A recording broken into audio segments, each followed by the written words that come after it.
A lot of things typically are in the 100K range, or like 100K is considered like nothing to like solve a problem there. Wow. Yeah. Like, People who are looking for like software co-ops and things like that are like, well, I only know one language. It's really hard. Like, I can't match up, but obviously that's not true. Because I'm sure that they're not just taking people who have been coding since they were 2 years old. Exactly.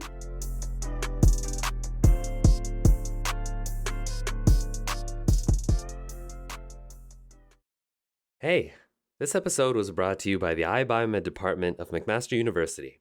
Follow Mac iBioMed or stick around for more info.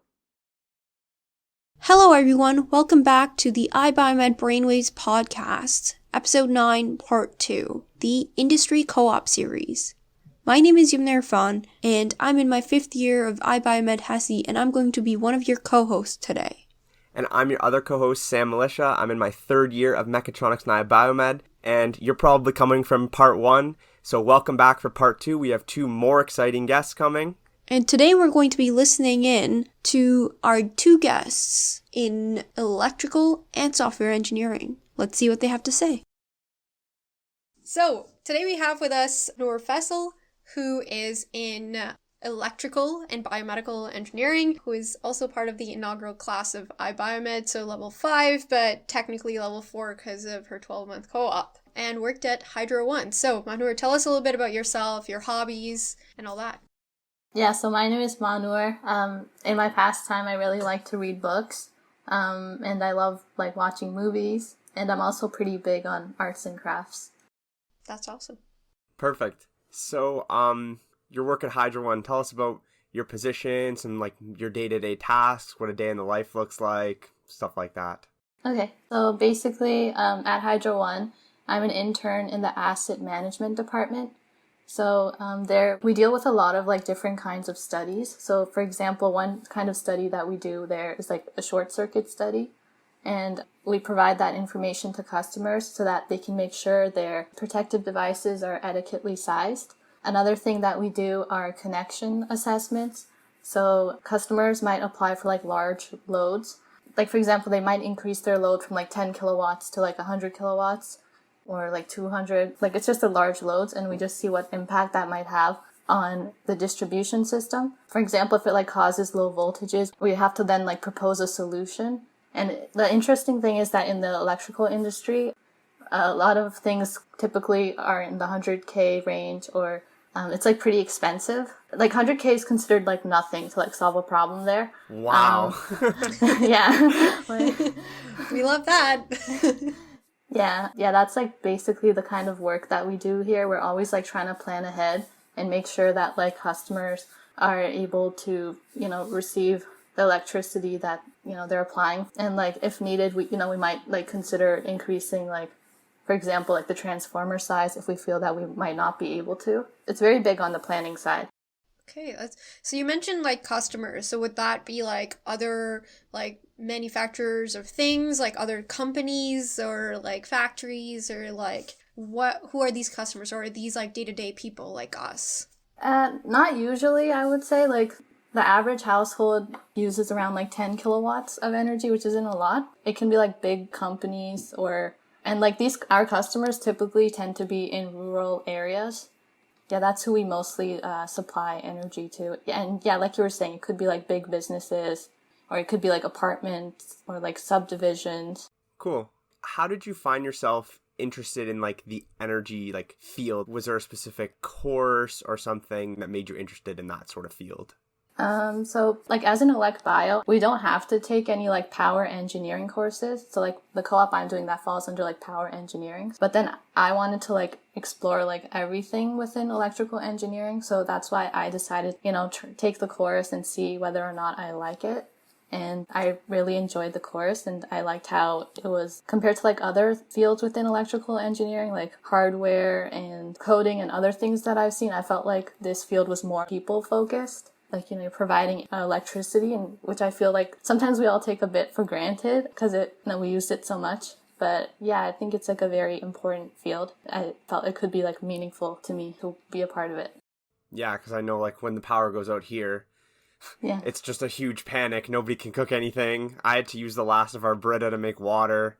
It was just, or make, wow, that's wrong. I had to use the last of our Brita to like make rice. It was a big disaster because we have an electric stove. So yeah, the power industry is definitely very, very important to society. Sure. It's only going to get more important as we find like different renewable energy sources and things like that. What did you find as like the most important like skill or thing that you're learning that you feel like you can take into your like future? I know you're still in the co-op currently, right? Yep, that's right. So you've been in it since May or September? Since May, so it's been like almost 9 months now. Okay, so you definitely have had some time to pick up some skills and new things and that.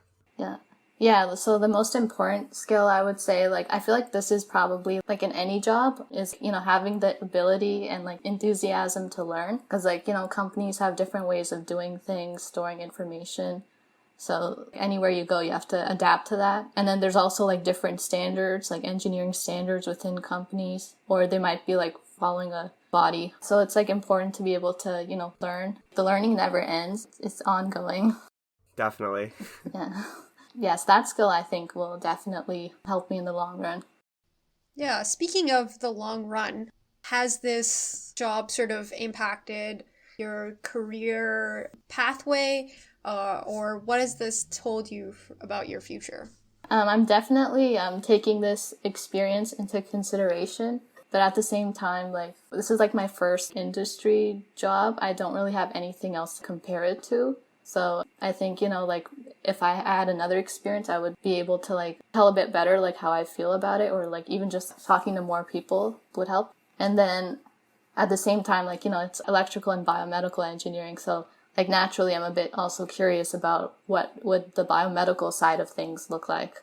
But yeah, I mean, definitely, it is definitely something I'm interested in. And I'll see next year if I continue to take courses within power engineering, if I'm still, like, enjoying the content and how I feel about it. Yeah. Because, like, a job is, like, a long-term commitment, right? So I think it's important to choose something that, you know, you're going to enjoy for the long run. Yeah, and definitely, like, you're still, like, 21 or 22 probably. Yeah. So, like, you don't have to have your next, you know, 40 years figured out yet. Yeah. So, sure. Yeah, definitely the great thing about co-ops is that it gives you an opportunity to try a bunch of jobs. And in your case, it sounds like you like it, which is great. But it's good if sometimes even you look and you're like, maybe I want to try something else. But yeah, that's one of the great things about having a co-op program like we do at Mac. Yeah, it's just as important to know what you don't like than to know what you like. So that's what I say. Like, even if, you know, for some reason someone didn't enjoy their co-op, I'm like, that's great in a way, because now you know to not go into that field. Yeah. So it's information for us regardless, I think. Awesome. Thank you for coming on the podcast and telling us about your job at Hydra One. Good luck with the next I guess it would be another 8 months, probably 4 to 8 months of your job. And yeah. Thanks. Thanks for having me, guys. Thanks for having me. Thanks for coming. All right, and for our last guest for the episode, we have Isra, who's in software and iBio level 3, and she worked at RBC for 2 terms of 4 months each, one at the front end and one at the back end. So welcome. Could you tell us a little bit about yourself? Yeah, hi. So like you mentioned, my name is Isra. I'm in 3rd year of software and iBio. I have a lot of experience with software development, you mentioned with RBC, and it's something that I've been really liking so far. I am focusing a little bit more on the web dev side of things just because it's a little bit more creative in my opinion. Yeah. Awesome, yeah. And so the web dev, is that sorry, I'm not too familiar with the software stuff. Is that front end or back end more? So web dev, there's a lot of different things that come into play with it. There is both front end, so like the UI and whatnot. So whenever you're interacting with websites, what you're seeing is all the front end side of things. But then the back end, that would be, for example, if there's a database attached to the website. So if you have user login data, that's all handled by the back end or any other functionality. Got you. So I guess since you've had 2 different roles, it's probably best describe them both differently. But could you describe like kind of your day-to-day like tasks, stuff you would do for the back end and front end roles?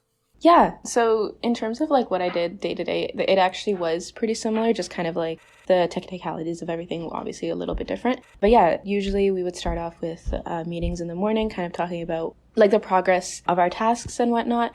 And from there, we would break off and have a little bit of time to ourselves, do our own work. And there were a couple meetings throughout the day, I'm going to be honest. So it was hard to find time to do that individual work while also having some free time to yourselves for, like, because they were remote roles, just making sure that you have some time to get off the screen and whatnot. So it's kind of like a mix of a couple of different meetings throughout the day and just trying to find some time by yourself to work on your projects and obviously taking breaks here and there. Yeah, awesome.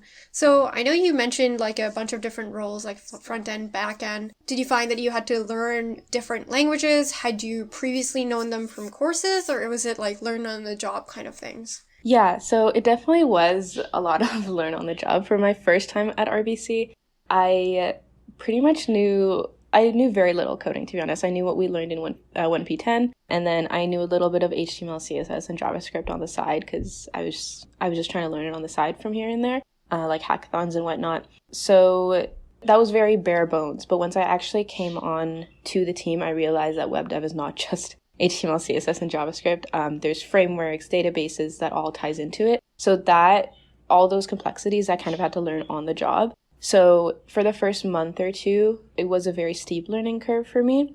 Because, for example, one of my tasks sometimes would be to write unit tests, which is kind of like, you're just kind of writing tests for your software, making sure it's reliable.